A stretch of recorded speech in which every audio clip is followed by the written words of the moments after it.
चुका था। अब इकरस के साथ आखिर क्या हुआ था, ये हमें आगे जानने को मिलेगा। फिलहाल अभी के लिए इस मिशन के करीब 7 साल बाद इकरस 2 मिशन की शुरुआत की जाती है, जिसमें 8 लोगों की टीम मौजूद है, जिनके नाम रॉबर्ट, कैसी, मेस, सियल, कोराजोन, कनेडा, ट्रे और हार्वे होते हैं। दरअसल इकरस 2 इतना एडवांस्ड है कि उसकी खुद की एक ग्रेविटी है, जिससे ये लोग कहीं फ्लोट नहीं करते हैं। अब इस मिशन को शुरू हुए पूरे 16 महीने का समय बीत चुका होता है और अब इनका शिप मरकरी ग्रह को पीछे छोड़ सूरज के करीब पहुंच रहा है। इसलिए इन्हें हद से ज्यादा गर्मी झेलनी पड़ सकती है। शायद इसीलिए इस जगह को डेड जोन कहा जाता है, जिसमें जाने के बाद शायद कोई भी वापस ना आ पाए। इसलिए सभी लोगों को अपने प्रियजनों के लिए आखिरी संदेश भेजने का मौका मिलता है, क्योंकि यहाँ से इनका अर्थ से पूरी तरह कांटेक्ट टूट जाएगा। जिसके लिए सबसे पहले रॉबर्ट जाता है, लेकिन उसे ये समझ नहीं आ रहा था कि वो आखिर क्या बोले, इसलिए वो पूरा समय इसी में खराब कर देता है और उसकी वजह से कोई भी मैसेज नहीं भेज पाता है, जिस कारण मेस को उस पर गुस्सा आ जाता है और वो उससे लड़ने लगता है। ये देख सियल मेस से शिप के ऑक्सीजन रूम में कुछ देर के लिए जाने को कहता है, जहाँ जाने पर मेस को अर्थ पर होने का अनुभव होता है, जिससे उसका मूड ठीक हो जाता है और वो बाहर निकलकर रॉबर्ट से अपने बर्ताव के लिए भी माफी मांगता है और दोनों में सुलह हो जाती है। वहीं सियल को न जाने क्या भूत सवार हो जाता है कि वो लगातार सूरज को नंगी आंखों से काफी देर तक घूरता रहता है। दरअसल इस शिप का एआई सूरज की सिर्फ 2% रोशनी को ही अंदर आने देता है, लेकिन सियल उसे बढ़ाकर 3.2% पर सेट कर देता है।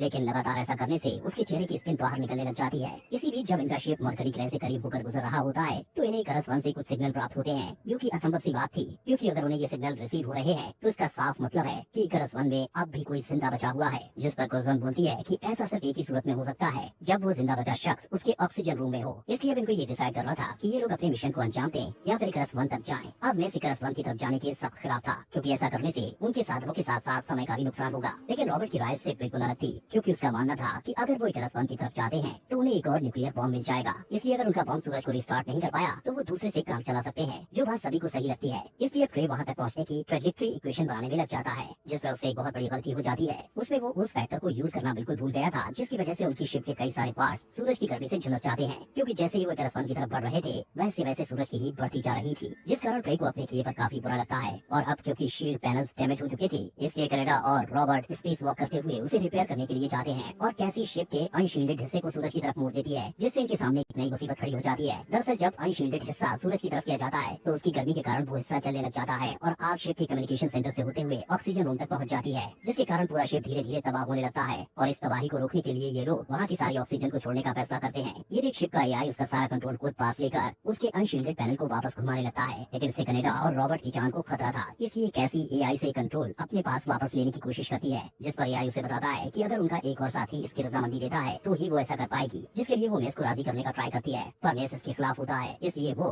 अब शिप की इस हालत और सारी परिस्थिति के बारे में कनाडा को सब कुछ विस्तार से समझाता और बताता है, जिस पर कनाडा इस पूरी जिम्मेदारी को अपने सर पर लेते हुए वो रॉबर्ट को वहाँ से निकल जाने के लिए कहता है। फिर वो धीरे धीरे उस हिस्से को रिपेयर करने में कामयाब हो जाता है, मगर तब तक वो हिस्सा उसके साथ सूरज के सामने कर दिया जाता है, जिस कारण कनाडा सूरज की गर्मी में जलकर मारा जाता है, जिससे अभी तो इनकी जान बच जाती है, लेकिन अब इनके सामने एक नई मुसीबत खड़ी हो जाती है। दरअसल इस दौरान इन्होंने जो ऑक्सीजन बाहर निकाल दी थी, इस कारण इनके पास अब ऑक्सीजन की कमी हो गई थी, इसलिए इनको अभी इकरस 1 को ढूंढना जरूरी हो गया था। दूसरी तरफ ट्रे अपनी गलती से काफी ज्यादा परेशान था, जिस कारण उसकी मेंटल कंडीशन बिगड़ती जा रही थी, यहाँ तक कि उसने कई बार खुद को मारने की कोशिश भी की, जिस वजह से सभी ने उसे एक दवा के जरिए बेहोश कर दिया। फिर हम देखते हैं कि इन लोगों ने आखिरकार इकरस 1 को ढूंढ लिया है। इसलिए मेस, हार्वे, रॉबर्ट और सियल उसके अंदर जाते हैं, जहाँ उन्हें दिखता है कि इस शिप का ऑक्सीजन रूम एकदम सही सलामत है और साथ ही यहाँ खाने पीने की चीजों की भी कोई कमी नहीं थी। लेकिन तभी इन्हें शिप के कैप्टन फिन बेकर की एक वीडियो देखने को मिलती है, जिसे देखकर सभी काफी ज्यादा हैरान हो जाते हैं, क्योंकि उसमें कैप्टन ये कह रहा था कि वो सूरज को कभी रिस्टार्ट नहीं होने देगा, क्योंकि उसका ये मानना है ये सब भगवान की मर्जी से हो रहा है, वो पृथ्वी वासियों को उनके कर्मों की सजा देना चाहता है। अब इस वीडियो को देखने के बाद ये लोग आगे बढ़ते हैं, जहाँ इन्हें व्यूइंग रूम नजर आता है, जिस जगह से सूरज को देखा जा सकता था। वहाँ पर इन सभी को बाकी क्रू मेंबर्स की लाश मिलती है, जो कि पूरी तरह झुलसी हुई थी, जिससे सभी को समझ आ चुका था कि पक्का किसी ने यहाँ का फिल्टर ऑफ कर दिया होगा, तभी इन सभी की ये हालत हो चुकी थी। अब इसी बीच सभी को ये पता चलता है कि किसी अनजान कारण की वजह से इकरस 1 और 2 के बीच का एयरलॉक सिस्टम ब्लास्ट हो गया था, जिसके कारण ये लोग अब वापस जा नहीं सकते थे, मतलब सब बुरी तरह फंस चुके थे।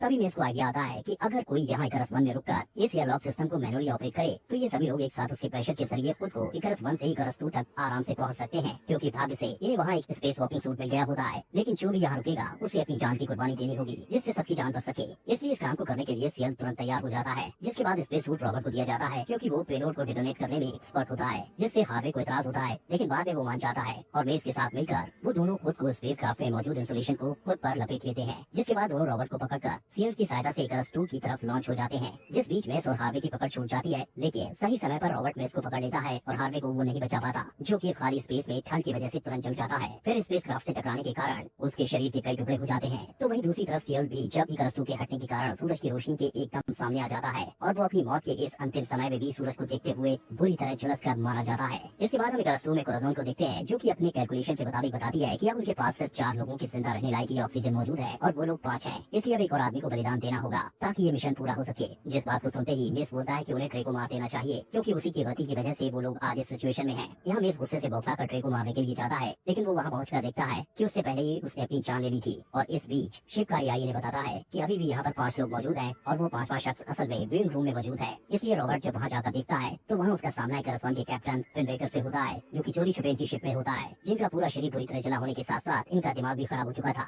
जिस कारण वो बिना बताए ही रॉबर्ट पर जानलेवा हमला कर देता है। दरअसल करस्वन में काफी समय तक अकेले फंसे रहने के कारण फिन बेकर को ये विश्वास हो गया था कि सूरज असल में एक देवता है, जो कि पृथ्वीवासियों को उनके पापों की सजा दे रहा है। इसलिए वो नहीं चाहता था कि सूरज को फिर से रिस्टार्ट किया जाए। या रॉबर्ट फिन बेकर से अपनी जान बचाने के लिए भागने की कोशिश करता है, लेकिन आखिर में फिन बेकर उसे स्पेस सूट रूम में बंद कर देता है। फिर वो जाकर मेन फ्रेम कंप्यूटर सर्वर को बंद कर देते हैं ताकि इनका मिशन पूरा ना हो सके। इसके बाद वो कैसी की जान के पीछे पड़ जाता है, जिस बीच में अपनी जान को जोखिम में डालकर मेन फ्रेम कंप्यूटर सर्वर को फिर से चालू करने की कोशिश करता है। जहाँ कूलेंट के होने की वजह से वो बुरी तरह से ठंड के कारण तड़प रहा था, जिस दौरान उसको बंद करने के चक्कर में उसका पैर मशीन में फंस जाता है। हालांकि वो उसे दोबारा से स्टार्ट करने में सफल हो चुका था, लेकिन फंसा होने के कारण अब धीरे धीरे उसकी जान जा रही थी। यहाँ हम पहली बार में इसको अपनी जान की बिना कोई परवाह किए कुछ अच्छा करते हुए देखते हैं, मतलब कि उसके अंदर बदलाव आ रहा था। इसलिए वो किसी तरह से रॉबर्ट से संपर्क करके बोलता है कि उसे किसी तरह से आजाद होकर पेलोड को शिप से लॉन्च करना होगा। इसलिए रॉबर्ट के दिमाग को वहाँ से आजाद होने का एक खतरनाक प्लान सोचता है। वो स्पेस सूट पहन के वेल्डिंग टॉर्च की मदद से आउटर या लॉक डोर में एक होल कर देता है, जिससे काफी तेज प्रेशर क्रिएट हो जाता है। यह रॉबर्ट खुद को मेटल रॉड की मदद से रोक लेता है, लेकिन प्रेशर के कारण इनर चैम्बर में एक होल हो जाता है। फिर जल्द ही वो पूरा दरवाजा ही अलग हो जाता है, जिस दौरान हम कोराज़ोन की लाश को भी देखते हैं, जिसे जाहिर है फिन बेकर ने ही मारा होगा। यह रॉबर्ट किसी तरह से खुद को बाहर जाने से किसी तरह रोककर जल्दी से पेलोड को शिप से अलग करता है। फिर वो अगले प्रोसेस के एक्टिवेशन के लिए पेलोड की तरफ बढ़ने लगता है। इसके लिए वो स्पेस सूट की मदद से सूरज को झुलसा देने वाली किरणों से होते हुए पेलोड तक पहुंचता है, जहां वो जैसे ही इग्निशन चालू करने जाता है तो वहां उसका सामना घायल कैसी से होता है। साथ ही इनके ऊपर फिन बेकर हमला कर देता है, जिस बीच इकरस 2 को सूरज अपने अंदर समा लेता है और पेलोड सहित ये लोग भी वहीं खिंचते जा रहे थे।